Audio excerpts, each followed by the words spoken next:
हो तेरे द्वार पे डाला डेरा हो, तेरे द्वार पे डाला डेरा हो। मुझे दास बना कर रख लेना भगवान, तो अपने चरणों में। मुझे दास बना कर रख लेना भगवान, तो अपने चरणों में। मुझे दास बना कर रख लेना भगवान, तो अपने चरणों में। भगवान तो अपने चरणों में, भगवान तो अपने चरणों में, भगवान तो अपने चरणों में।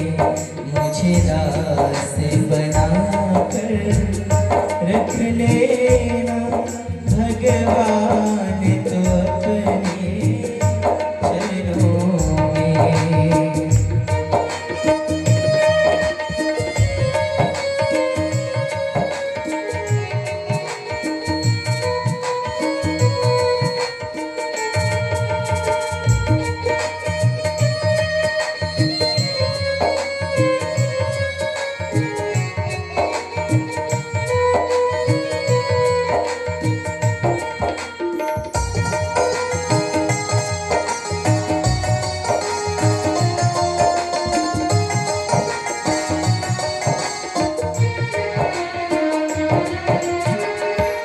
जब अधम से अधम पुकारा है, उसमें भी नाम हमारा है।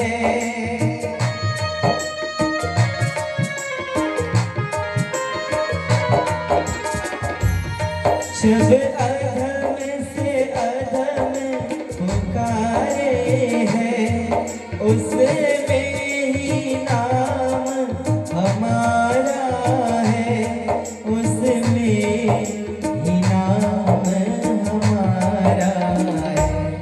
मुझे भार समझ कर रख लेना, मुझे भार समझ कर रख लेना भगवान, तो अपने चरणों में।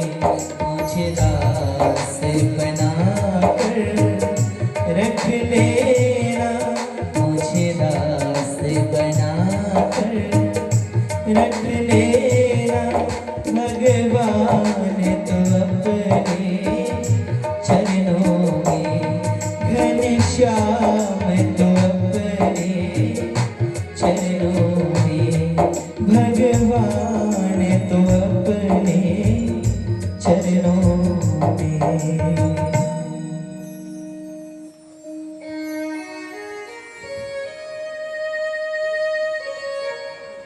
नारद भगवान से कहता है, प्रभु आपका तो दर्शन हुआ नहीं, आपकी केवल ध्वनि श्रवण करने को मिला है। आज नारद भगवान के उपदेश से निरंतर योग समाधि में बैठा है। देखते ही देखते अब भगवान और नारद के मिलन का समय हो गया।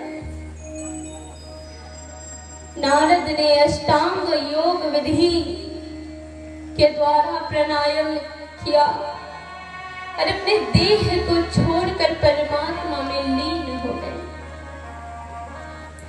आज यही चरित्र नारद वेदव्यास जी को सुनाते हैं। वेदव्यास जी से कहते हैं नारद कि आपको तो लगता है कि सबका जीवन बड़ा सरल है, पर किसी का जीवन सरल नहीं होता, जिसकी कठिनाई वो जानता है, जिसका दुर्भाग्य वो जानता है। इस संसार में तो सुखी है नहीं कोई, सब दुखी है। संसार दुखालय शाश्वतम, संसार तो दुख का घर है और इस घर में दुख तो मिलेगा। नारद की बात सुनकर आज वेदव्यास जी में जितने ज्ञान के अहंकार थे सब नेत्र के मार्ग से अश्रु की धारा बनकर गिर गए। आज वेदव्यास जी को नारद के द्वारा भक्ति प्रदान हुई। तत्पश्चात वेदव्यास जी ने श्रीमद् भागवत की रचना की। आगे चलकर कथा आती है कि श्रीमद् भागवत के मूल वक्ता श्री सुखदेव जी महाराज हैं और केवल भागवत के एक ही वक्ता नहीं है। जो श्रीमद् भागवत है, श्रीमद् भागवत के तो पहले तो श्री सुखदेव जी और परीक्षित जी, इसके पूर्व कहते मैत्री ऋषि, विदुर जी, उद्धव, नारद जी, सूत मुनि, संकादिक मुनि सब वक्ता बने। पर इससे भी पूर्व जब ब्रह्म ज्ञान का उपदेश पहले दिया गया था, किसने दिया था? ब्रह्म ज्ञान का उपदेश किसने दिया था? तो शास्त्र कहते हैं कि दक्ष महाराज की 16 कन्याएं थी, उसमें से 13 कन्याओं का विवाह धर्म से हो गया था। 14वां जो कन्या थे उसका विवाह अग्नि से हो गया था, जिससे 3 पुत्र हुए थे, पावक, पावमान और सुचि।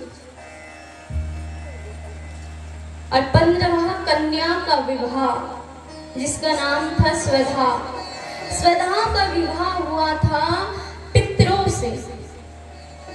तो स्वधा और पितर के 2 कन्याएं हुई थी, वयुना और धारिणी। शास्त्र कहते हैं वयुना और धारिणी सबसे प्रथम ब्रह्म ज्ञान के उपदेशक बने।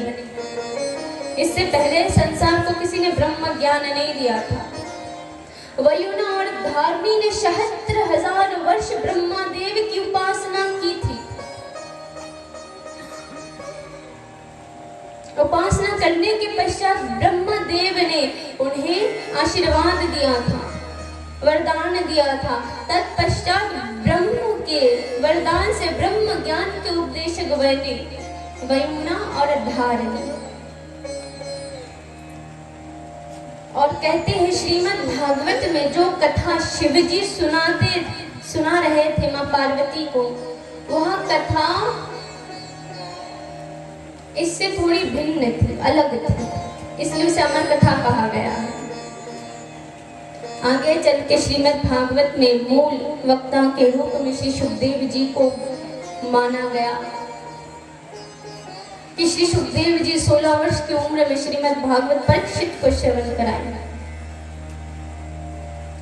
कथा आती है कि श्री सुखदेव जी का तो जन्म कैसे हुआ। ओ मैया कि राधे राधे, कृपया ध्यान भी दे।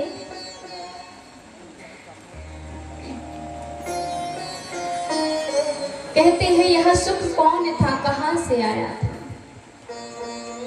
यह सुख कोई दूसरा सामान्य तोता नहीं है, क्योंकि सुख का अर्थ तो तोता होता है। यह सुख श्री जी की एकमात्र पुत्र था, सुख जो श्री जी जिन्हें गोलोक में अपने साथ रखती थी। चिन्मणि कुंजनस्थम सुखवाचयतम वाचयतम प्रपद्य आनंद कृष्ण ब्रजचंद्र कृष्ण दामोदर माधवेति। शास्त्र कहते हैं कि किशोरी जी श्री राधिका रानी सुख को कृष्ण का नाम रटाती थी। केवल नाम रटाती थी। तो एक दिन कृष्ण श्री जी से मिलने धाम आए थे। तो सबने तो उनका सम्मान किया, पर श्री जी का जो पाला हुआ पुत्र जो सुख, उन्होंने सम्मान नहीं किया। श्री जी को बुरा लगा। श्री जी ने कहा, सुख सहे सुख, तुमने मेरे नाथ मेरे स्वामी का वरण नहीं किया, उनका सम्मान उनका स्वागत नहीं किया। सुख कहते किसका, कौन है वो? कहते वो कृष्ण है जिसका नाम मैं तुम्हें रटाती थी। तो सुख ने कहा, श्री जी आपने तो केवल नाम रटाया, नाम की महिमा तो बताई नहीं। ओ मैया, नाम रटने से पहले महिमा भी पता होनी चाहिए। आपने तो केवल नाम रटाया था, महिमा तो बताई नहीं।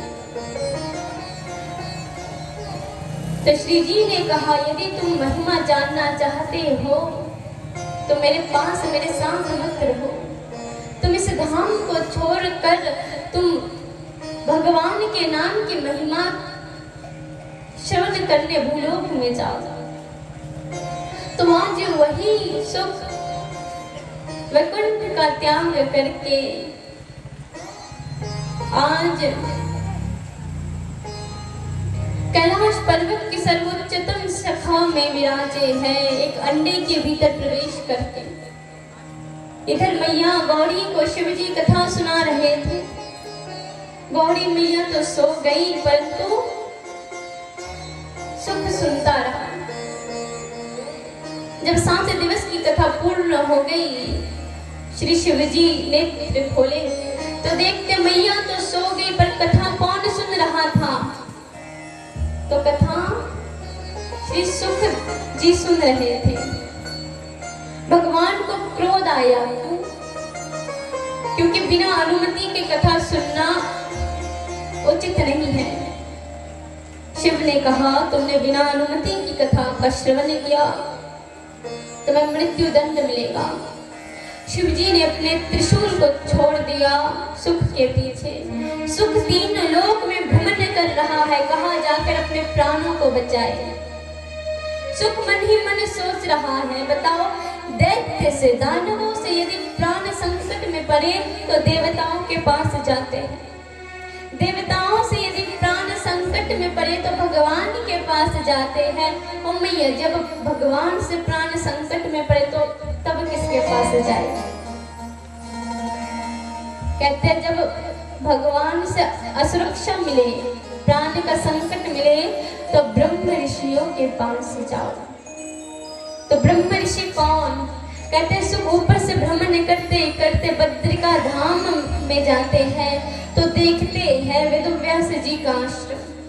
वेदव्यास जी की पत्नी वितिका देवी अभी अभी अपनी कुटिया से बाहर आती है। जैसे उबासी लेती है तो मुख के द्वार से सीधे सुख जी महाराज गर्भ में प्रवेश कर गए।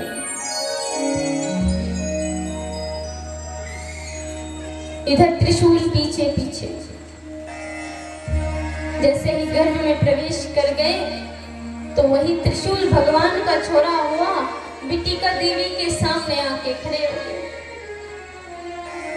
बहुत समय हुआ, त्रिशूल तो लौटा नहीं, तो भगवान स्वयं आ गए देखने। शिव जी ने कहा, त्रिशूल को जो अनुमति दी थी बालक को सुख को मारने की, तो सुख तो अब गर्भ के भीतर, अब क्या करे? तो शिव जी को देखकर वेदव्यास जी तो इतने प्रसन्न हो गए कि प्रभु मिले हैं। तो प्रभु को जाकर पहले तो दंडवत प्रणाम किया, परंतु प्रणाम करने से क्या होगा? भाई महादेव तो क्रोध में है। अब क्रोध भी ऐसा, कहते हैं जटाएं बिखरी बिखरी, आंखें लाल लाल बस में रंगे हुए, ऐसा भाव भगवान का कि देख के भी कोई डर जाएगा।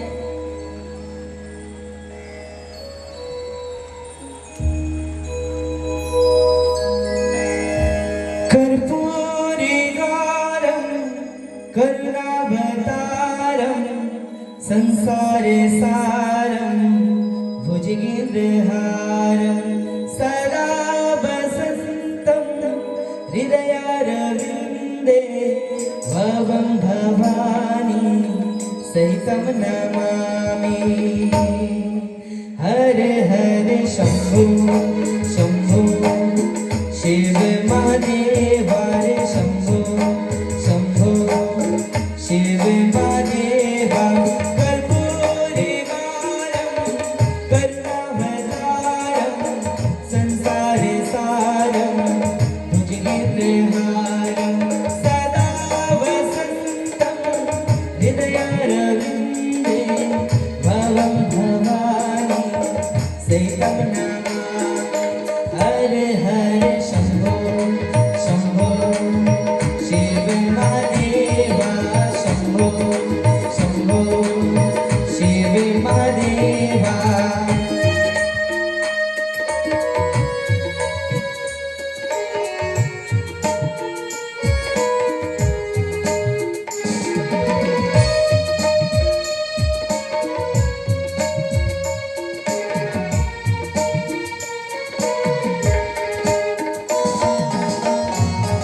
गणेशं हर हर शंभो शंभो शिव महादेवा शंभो शंभो शिव महादेवा कर्पूरिवारं करुणावतारं संसारसारं भुजगेन्द्रहारं सदा वसन्तं हृदयारविन्दे भवं भवानी सहितं नमामि हर हर शंभो शंभो शिव महादेवा शंभो शंभो शिव महादेवा शंभो शंभो शिव महादेवा शंभो शंभो शिव महादेवा।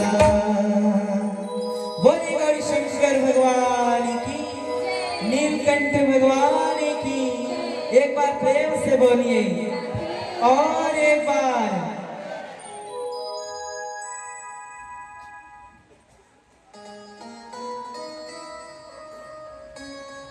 तो कहते ही हैं आज शिव जी पधारे हैं वेदव्यास जी के आश्रम।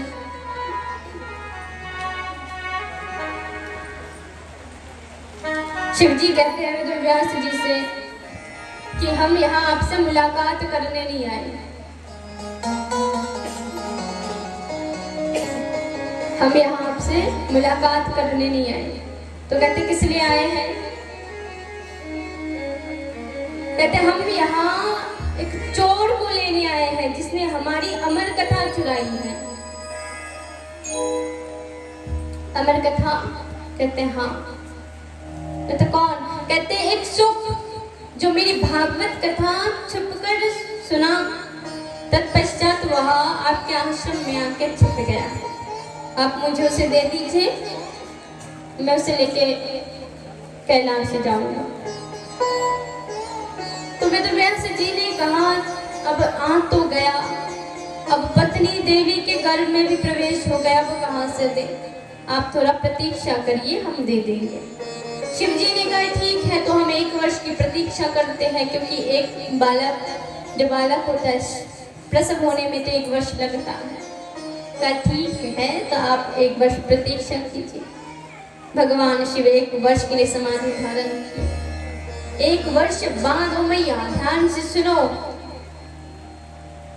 कथा। 1 वर्ष बाद जब शिव जी समाधि से बाहर आए तो कहने लगे कहाँ है पुत्र दो? कहते हो महादेव जी कहाँ से दे? जन्म तो दूर हो मैया, अभी तक आकार नहीं बड़ा गर्भ में।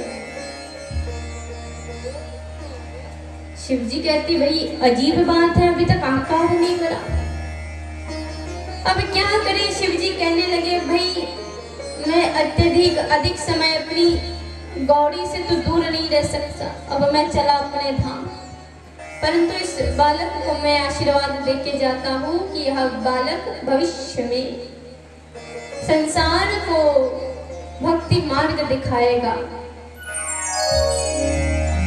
शिव जी चले गए। अब दिन प्रतिदिन वर्ष बीत रहे हैं, बालक का तो जन्म हो नहीं रहा। अब सामान्य बालक हो तो जन्म हो, ये कोई सामान्य बालक तो है नहीं, स्वयं श्री जी का पुत्र माना गया है सुख को। और ये जो श्रीमद् भागवत में श्री राधिका रानी का कोई वर्णन नहीं है, केवल रास अध्याय में दशम स्कंद में रास का जब वर्णन होता है तो एक बार महागोपी कहा गया। इससे अधिक वर्णन भागवत में नहीं है। क्यों? क्योंकि सुख स्वयं कहते हैं कि मुझ में इतनी क्षमता नहीं कि मैं राधा वर्णन करूं, इतनी क्षमता सुख में नहीं है। केवल राधा चरित्र, एक राधा चरित्र नामक ग्रंथ में सांडिल्य ऋषि वज्र नभ को राधा चरित्र सुनाता है। वज्र नभ कौन? कहते कृष्ण के पोते। वज्र नभ को राधा चरित्र सुनाता है सांडिल्य ऋषि। तो वो एक राधा चरित्र और एक चरित्र है गर्गाचार्य ऋषि जो स्वयं लिखते हैं गर्ग संहिता। उसमें राधा कृष्ण का वर्णन है, अन्यथा भागवत में नहीं है। तो सुख सामान्य तो है नहीं, स्वयं किसका पुत्र है? राधा का पुत्र है। दिन प्रतिदिन वर्ष बीतने लगे, इधर वितिका देवी के गर्भ में पीड़ा हो रही। वेदव्यास जी ने भगवान श्री हरि से कहा, प्रभु आप आइए और इस बालक को प्रसव होने के लिए कहिए। भगवान अपना धाम छोड़ के सुख को मनाने आता है। सुख के सामने आकर भगवान विनती करते हैं, वो सुख अब भाई बाहर निकल आओ, प्रसव हो जाओ, क्योंकि तुम्हारे कारण तुम्हारी माता को पीड़ा हो रही है। अब सुख भी तर्क देता है कि हम बाहर नहीं आएंगे क्योंकि हम वैरागी हैं। भगवान कहते हैं, अरे सुख एक बार बाहर आके तो देखो, यहाँ संसार कितना सुंदर है। सुख कहता है, ओ भाई भगवान आपका संसार कुछ अत्यधिक ही सुंदर है, अधिक सुंदर है, इसलिए तो बाहर नहीं आना। क्योंकि जो संसार का प्राणी एक बार इस आपके माया नगरी में आ जाता है, उसे पुनः आपके पास वह नहीं जाना चाहता। अंत में भगवान कहते हो, सुख एक बात बताओ, तुम चाहते हो कि तुम्हारी वजह से, तुम्हारे कारण तुम्हारी माँ को पीड़ा मिले? अरे पुत्र तो कुपुत्र जन्म लेने के बाद होता है, तुम तो जन्म लेने से पहले ही हो गए। और राधे राधे।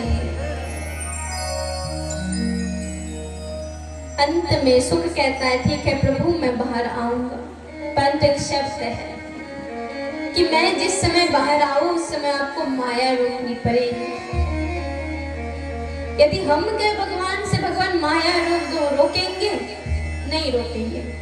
पर एक छोटा सा बालक सुख, उसके कहने पर भगवान ने माया रोकी। उसी समय श्री सुखदेव जी महाराज का जन्म होता है। कहिए सुखदेव जी महाराज की। सुखदेव जी महाराज का जन्म होता है। जन्म होते ही सुखदेव जी महाराज वन की ओर चले जाते हैं। पीछे से पिता वेदव्यास जी बुलाते हैं, पुत्र तनिक एक बार अपना मुख तो दिखाओ। इतने वर्षों की प्रतीक्षा के पश्चात तुम्हारा जन्म हुआ। तो सुखदेव जी तो कुछ कहते नहीं, सीधा चले जाते हैं मौन व्रत धारण करते हुए। तो वृक्ष लताएं कहती हैं, यम प्रवाजन्तमनुपेतमपेत कृत्यं पुत्रेति तन्मया तया तर्वो विनेदिस्तुं सर्वभूत हृदयनं मुनिमानतस्सु।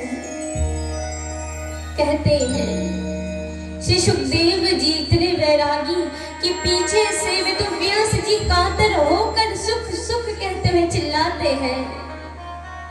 पर श्री सुखदेव जी वन की ओर प्रस्थान करते हैं।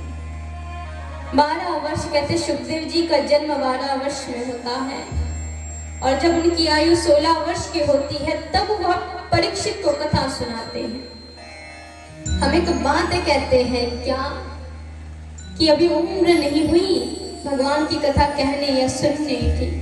और मैया जितने भी भक्त ग्रंथ में जितने भी भक्तों का वर्णन है ना मैया, कोई बहुत उम्र वृद्धावस्था के किसी भक्त का वर्णन नहीं है।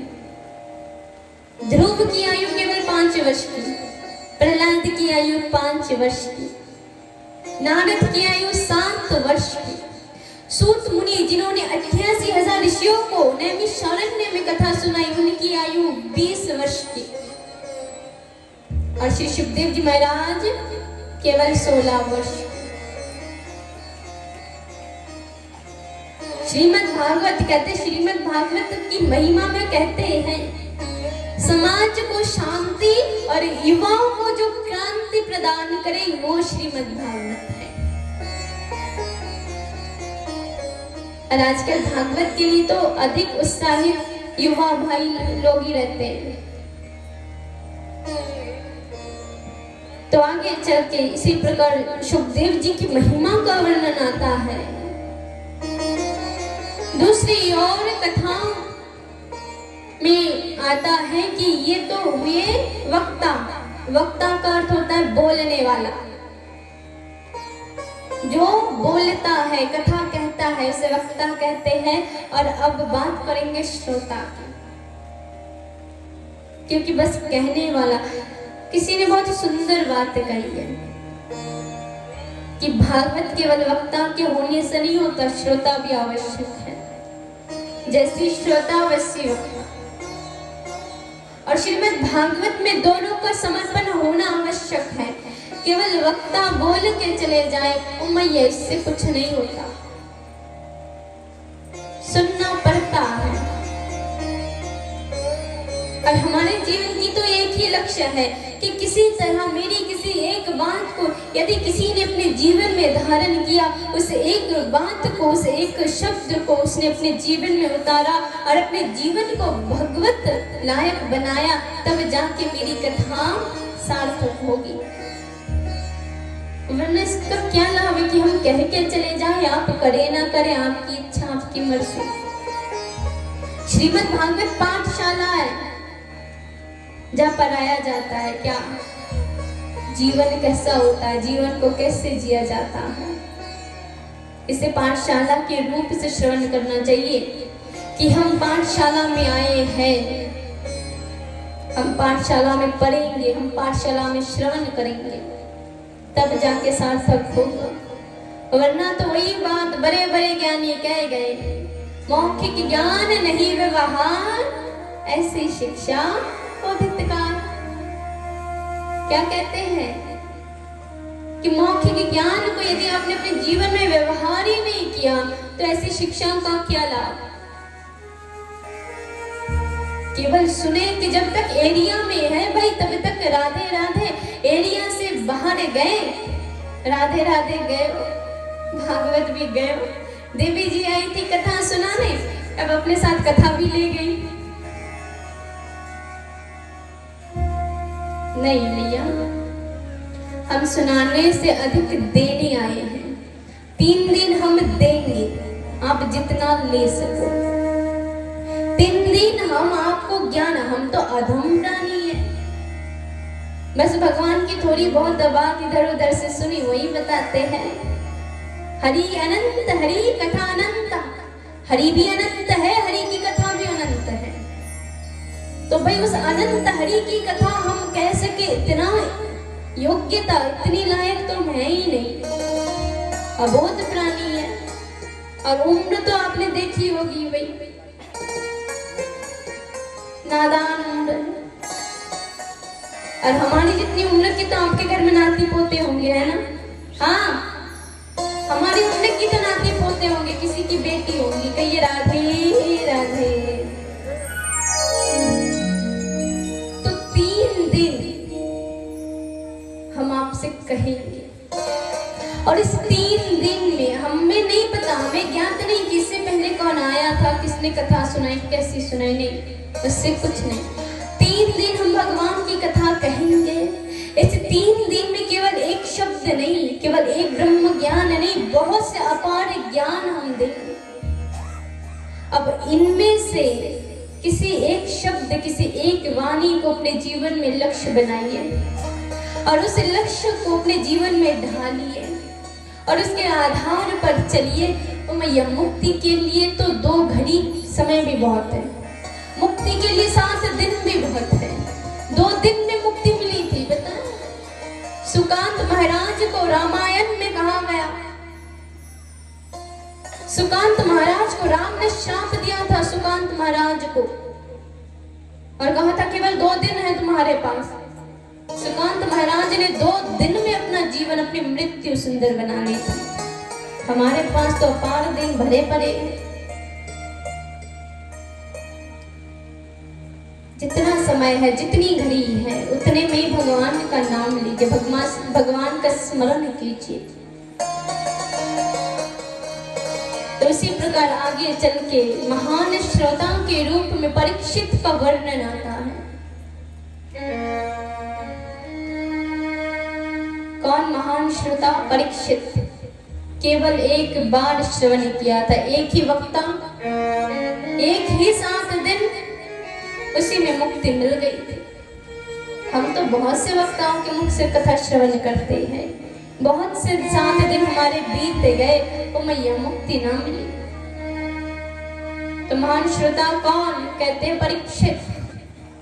और भागवत में तो 3 प्रकार के श्रोता का वर्णन आता है, महात्म में बताया गया। गोकर्ण धुंधकारी के प्रसंग में गोकर्ण कहते हैं कि श्रोता 3 प्रकार के होते हैं। ओ मैया राधे राधे। श्रोता 3 प्रकार के होते हैं, एक होता है सोता, एक होता है सरोता और एक होता है वास्तव में श्रोता। श्रवणः भेद फल विवित्र, जो सुनने में भेद करता है उसे फल प्राप्ति में भी भेद होता है। ध्यान से सुनना। सोता का काम होता है जो कथा में आके सोता है।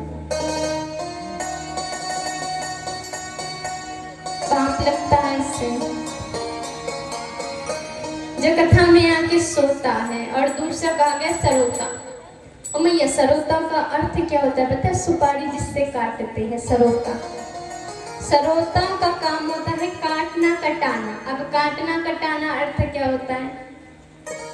इस साल भर तो हम एक दूसरे सखियों से मिल नहीं पाते। कई सत्संग पूजा समारोह होता है तो हम सखियों से मिल पाते हैं। तो मैया हम क्या कहें, जब सखियां सामने आती तो इतनी बातें पेट में से उमड़ पड़ती है कि ध्यान नहीं रहता कि आगे व्यास जी बैठे। अब ले शुरू, इतनी बातें, यहाँ वहाँ की बातें, पता है ये हुआ तो वो हुआ तो। ये होता है सरोता वाला का। हम नहीं कहते, हमें कृपया दोष मत दीजिए, हम तो नादान बालक बालिका है। तो ये शास्त्र कहते। तो दूसरा होता है सरोता और तीसरा होता है वास्तव में श्रोता, जो सुनने के लिए आता है, जो सुनता है, उसे अपने जीवन में व्यवहार करता है। ये होते हैं श्रोता। तो मूल श्रोता कौन? परीक्षित जी महाराज। परीक्षित जी महाराज की कथा आती है। यह प्रसंग महाभारत से लिया गया है। शास्त्र कहते हैं, महाभारत कहते हैं कि जिस प्रकार भीषण महायुद्ध हुआ, महायुद्ध किन किन के बीच? कहते हैं कौरव और पांडव। कौरव 100 थे, पांडव केवल 5। और भीषण युद्ध किस कारण हुआ? कारण क्या था? शास्त्र कहते हैं कि पहले सतयुग में युद्ध होता था। सतयुग में युद्ध कहते हैं स्वर्ग और नरक में युद्ध होता था। स्वर्ग में भगवान रहते थे, नरक में पाताल में दैत्य रहते थे। दोनों में युद्ध होता था। उसके बाद युद्ध त्रेतायुग में अब 2 देशों में होने लगा। कौन? भारत में अयोध्या में श्री राम और श्रीलंका में रावण। अब जो युद्ध पहले 2 लोकों में, पाताल लोक और स्वर्ग लोक में होता था, अब वही युद्ध 2 देशों में होने लगा, भारत और श्रीलंका। राम और रावण का युद्ध। अब युद्ध होता है द्वापर में। द्वापर में युद्ध कैसा? कहते एक ही परिवार में भाइयों के बीच, चचेरे भाई पांडव और कौरव युद्ध हुआ। अब यही युद्ध कलयुग में अब एक मानव के भीतर ही होने लगता है। प्रतिदिन, प्रतिपल, प्रति क्षण में युद्ध होता है। खुद से खुद का युद्ध, मन से विवेक का युद्ध, धर्म से अधर्म का युद्ध, ये अपने भीतर होते रहता है। कहते जो 3 लोक में जो युद्ध हुआ, सतयुग, त्रेतायुग और द्वापर युग, तीनों युग में युद्ध बड़ा सरल था। और मैया युद्ध तो सबसे भयावह और खतरनाक तो कलयुग में होता है, जिससे स्वयं से स्वयं का युद्ध होता है। कोई यदि कहे ना हम उनसे लड़ेंगे, ओ मैया आसान है, या मरेंगे या जिएंगे। खुद से युद्ध बड़ा असंभव होता है। खुद से युद्ध हो ही नहीं सकता। हार भी अपनी, यदि जीत गए फिर भी हार गए। ऐसा होता है स्वयं से स्वयं का युद्ध। तो कहते हैं कि जो महाभारत का विशाल युद्ध हुआ, उस युद्ध का कारण क्या? केवल इतना कि जो कौरव थे परम अधर्मी थे और जो पांडव थे परम धर्मी, धर्मवान, निष्ठावान थे। युद्ध होने का कारण इतना कि छल पूर्वक अधर्म से दुर्योधन ने पांडवों की संपत्ति का हरण कर लिया तथा सम्राज्ञी द्रौपदी का अपमान किया। इस कारण हुआ था युद्ध। शास्त्र कहते हैं कि जब युद्ध का समय शुरू होगा, भगवान पांचों पांडव के पास गए। पांचों पांडव ने भगवान से कहा, हे माधव, युद्ध होने से पहले एक बार शांति दूत बनकर जाना पड़ता है, तो आप शांति दूत बनकर जाइए। कहा शांति दूत बनकर जाके क्या करेंगे? कहा हो सके तो युद्ध मत लाइएगा, हो सके तो शांति लाइएगा। कहिए राधे राधे। शांति। अर्जुन ने कहा माधव आप जाइए हस्तिनापुर, आप जाकर दुर्योधन से कहिए कि अधिक कुछ नहीं, बहुत कुछ नहीं चाहिए, केवल 5 गांव भिक्षा में दे दे, हम उससे अपना जीवन व्यतीत कर लेंगे। माधव ने कहा ठीक है यही करेंगे, परंतु तुम्हारे साथ साथ द्रौपदी की भी तो अनुमति चाहिए। द्रौपदी की अनुमति कैसी? क्योंकि सबसे बड़ा अन्याय तो द्रौपदी के साथ हुआ। तो आज वही माधव द्रौपदी के पास जाके कहने लगा, हे सखी, तुम्हारे पतियों ने मुझे शांति दूत बनाया है हस्तिनापुर जाने के लिए। तुम्हारे पति चाहते हैं कि वहां जाकर हम 5 गांव भिक्षा में लाए, शांति लाए, तो तुम क्या चाहती हो? तो द्रौपदी ने कहा, माधव हम शांति नहीं, हम युद्ध चाहते हैं।